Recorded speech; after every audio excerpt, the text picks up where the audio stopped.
This is Chris Kelly with your Core Complete Posture Fix of the Week. Now, the image in front of you might look a little strange, but it's intended to illustrate the point that I'm trying to get at with today's post. Now, today's edition goes out to all of our runners that have knee, groin, lower back pain, and just can't seem to figure out why. You know, despite stretching the hip flexors, stretching the calves, rolling all of these areas, you know, these recurrent pains seem to just come back. And really, as a common theme, the one thing that we seem to forget more than anything else is the thing that really comes into contact with the ground the most when we're talking about running or walking or really any activity, and that's the feet.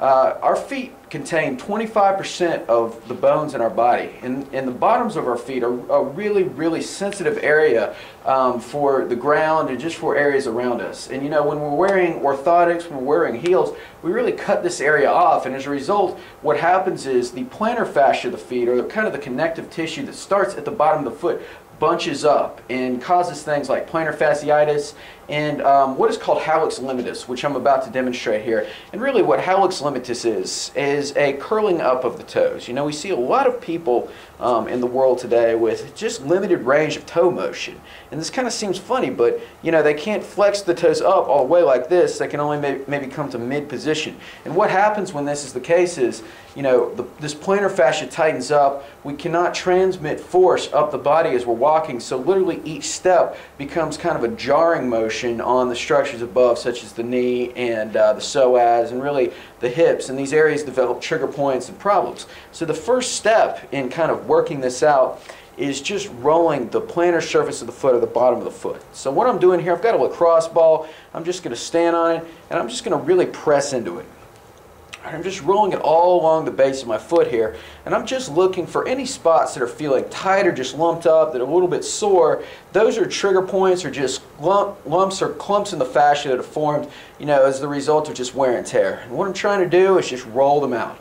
Oftentimes just doing this is just like releasing kind of just a hard wrap on the toes and really on the surfaces above. So by doing this, I'm loosening everything literally from my toes to my head.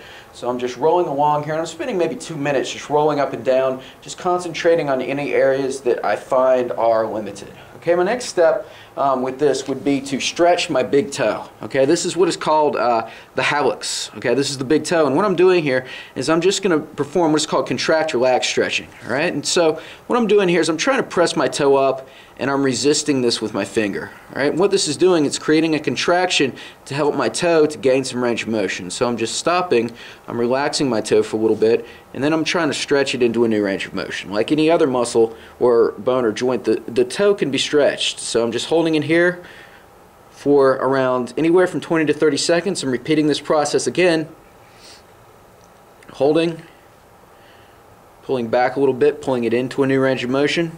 And really with this, I'm trying to separate my toes as well. With each pull, I'm getting a little new range of motion. I'm just holding for maybe 60 to 90 seconds in total. And I'm just doing this process on a daily basis. All right, doing this will restore toe extension and really help to begin the transfer of force throughout the body. Now our second step in this equation would be ankle mobility. All right, oftentimes, I'm going to bring the camera up here. Oftentimes when the toe is limited, that is going to transfer the ankle. So we get a lot of ankle sprains and just a limit in what is called dorsiflexion, the ability to just sit back on the heels. In order to help to alleviate that problem, what I'm going to do is just start by lengthening the calf. All right? And instead of holding a stretch, which I often find is difficult for many people, I'm going to do just what is called an active isolated stretch of the calf. So what I'm doing here is I'm just lowering slowly. I'll do it on this side so you can see me. I'm just lowering slowly down until I get a really, really good stretch in my calf. I'm pausing for 1 or 2 seconds and I'm coming back up. Just lowering slowly. So this can almost be seen as stretching with resistance.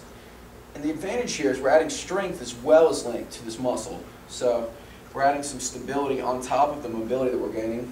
I'm trying to get around 10 reps in total, really getting the stretch down here in my Achilles. I'm going to do that for a set on both sides, and then I'm coming over here to the wall. Right now I've got a wedge, I've got a half foam roll here. You can use anything from like a wedge to a door frame, just something you can prop your toes up onto. And I'm just pushing my toes up onto this. So what I'm trying to do here, I'm assuming a split stance, I'm just trying to press my knee into the wall. Right? I'm trying to keep my heel I'm pressing as far as I can without my heel coming off the ground. So that's kind of the limit. That's the limit of the range of motion. That's where we want to go. You'll feel a stretch in the front and the back of the heel, just holding for 1 or 2 seconds and coming back. It's going to be a difficult motion, so I want you to think about driving your knee over your small toes here, holding for 1 to 2 seconds until you feel a stretch in the back of the ankle and around kind of the ankle, just front and back actually. Holding for 1 or 2 seconds, and then repeating that 10 to 15 times on each side. Now what I would recommend is doing this process at least 3 to 4 days a week. Certainly doing the toe releases on a daily basis, that will really help. Reinforce it with a stretch and the ankle mobilization as often as possible, 3 to 4 times a week, and you'll see a marked improvement in lower extremity pain, running performance, and that is your Core Complete Postural Fix of the Week.